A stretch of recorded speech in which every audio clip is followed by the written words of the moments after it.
دیکھیں سب سے پہلے یہ مطالبہ ہی ARY نیوز سے ہم نے کیا تھا کہ جب تک یہ آپریشن کامیاب نہیں ہو سکتا، جب تک پاکستان کی جتنی بھی انٹیلیجنس ایجنسیاں ہیں وہ اور پلس میں فوج ان کی معاونت نہیں کرتی، کیونکہ جو کچے کا علاقہ ہے اس کچے کے علاقے میں جو ڈاکو وہاں پر برسر پیکار ہیں، ان کے جو مختلف گروہ ہیں وہ بہت ہی زیادہ، ان کے پاس لیٹسٹ قسم کے ہتھیار ہیں جو ہماری پولیس کے پاس نہیں ہے.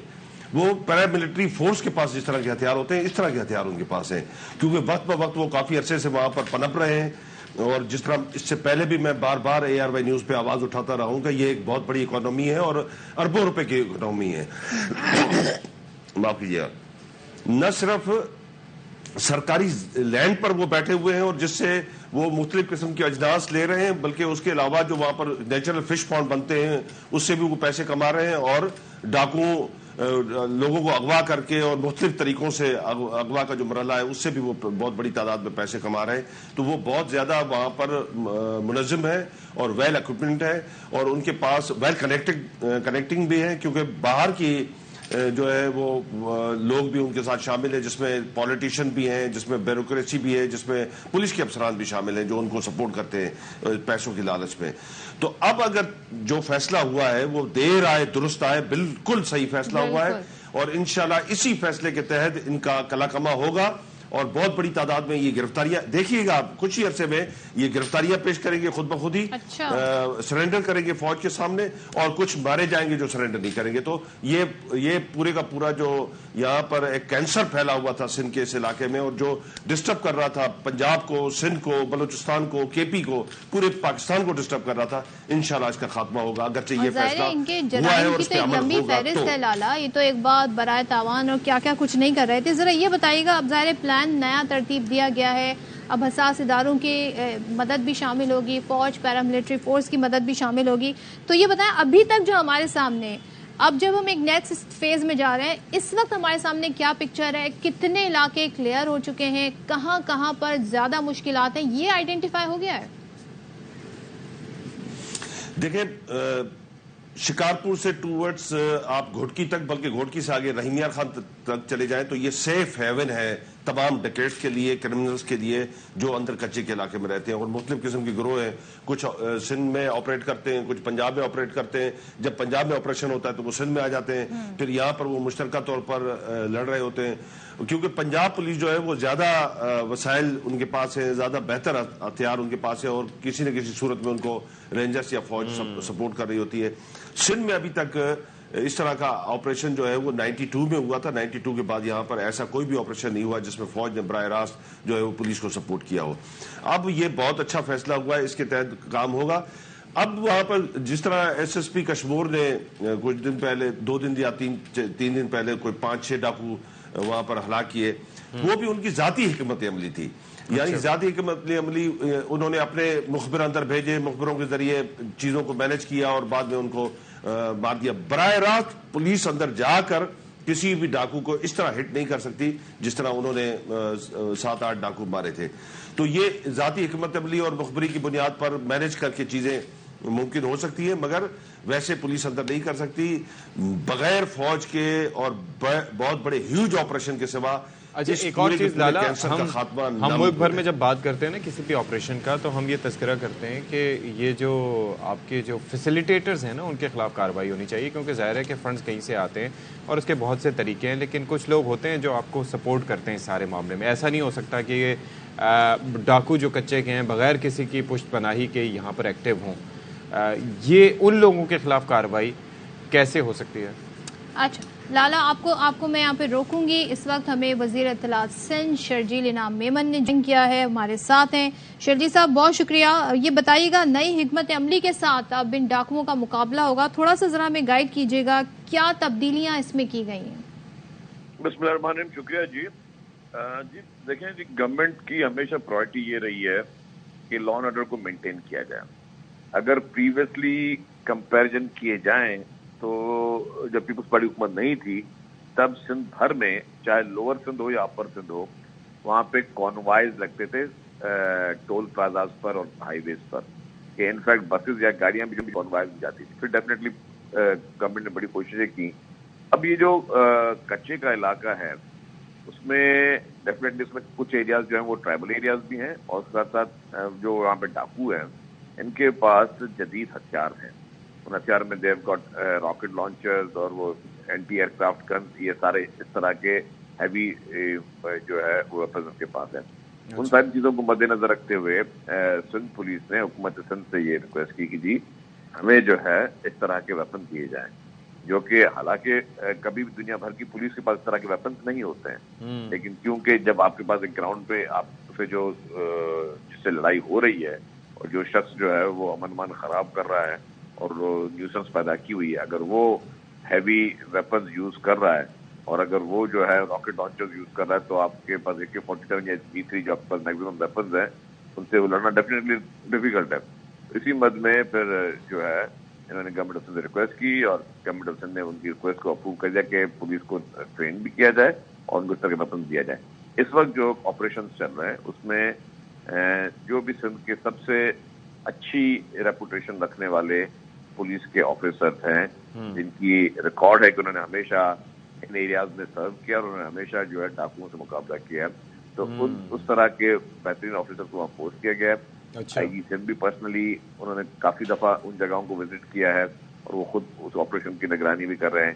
وزیر اعلیٰ سندھ بھی جو ہے پہلے بھی جا چکے ہیں وہاں پہ، یہاں پہ بھی لا اینڈ آرڈر پہ میٹنگ کر چکے ہیں ریسنٹلی کل پرسوں بھی. شرجیل صاحب ایک چیز ہے بیسیکلی میں لالا اسد بھی ہمارے ساتھ موجود تھے، میں ان سے سوال کر رہا تھا، آپ ذرا یہ بتائیے گا یہ جو بیسیکلی ایسا نہیں ہو سکتا کیونکہ ہم اکثر بات کرتے ہیں ملکی سطح پر بھی کوئی آپریشن ہوتا ہے، ہم بات کرتے ہیں یہ جو فیسیلیٹیٹرز ہیں جو ظاہر ہے کہ ان کو ایک پشت فراہم کرتے ہیں، ان کو سپورٹ کرتے ہیں، تو وہ کتنا ضروری ہے کہ ان کو بھی ٹریس کر کے ان کے خلاف کارروائی کی جائے کیونکہ یہ صرف اپنے بل پر تو یہ سارا کچھ نہیں کر سکتے کچے کے پکے ڈاکو.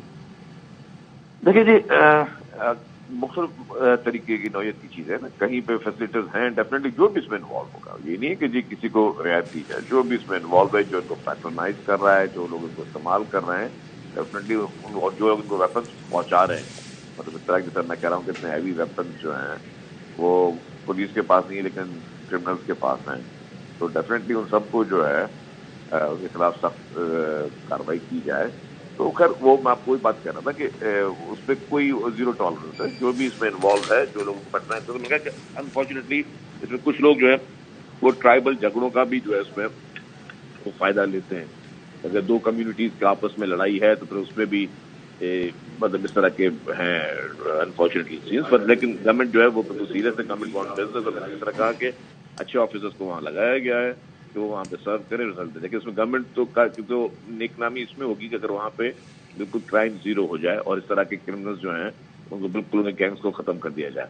گورنمنٹ کو تو اس میں فائدہ ہے. گورنمنٹ کو یہ تو فائدہ نہیں کہ اگر آپ مطلب اس طرح کی کوئی خبریں آ رہی ہیں، گورنمنٹ کے ایکسپینسز بھی بڑھ رہے ہیں وہاں پہ آپریشنل ایکسپینسز بڑھ رہے ہیں، تو ڈیفینیٹلی اور گورنمنٹ اس میں جو ہے کوئی اچھا نام نہیں آتا. تو اسی لیے گورنمنٹ جو ہے اس کی پرائرٹی یہ چیف منسٹر صاحب نے کہا کہ پرسنلی زیرو ٹالرنس پالیسی پہ جو ہے انسٹرکشن دی ہوئی ہیں. I G police is a good officer, I G صاحب پرسنلی بہت دفعہ وہ وزٹ کر رہے ہیں اور ان سارے آپریشن کو کر رہے ہیں، اور جو بھی ان کو جہاں پہ ضرورت پڑ رہی ہے گورنمنٹ لیول پہ جو ان کو مدد چاہیے جو ہے لاجسٹک ہیلپ وہ بھی گورنمنٹ کو کر رہی ہے.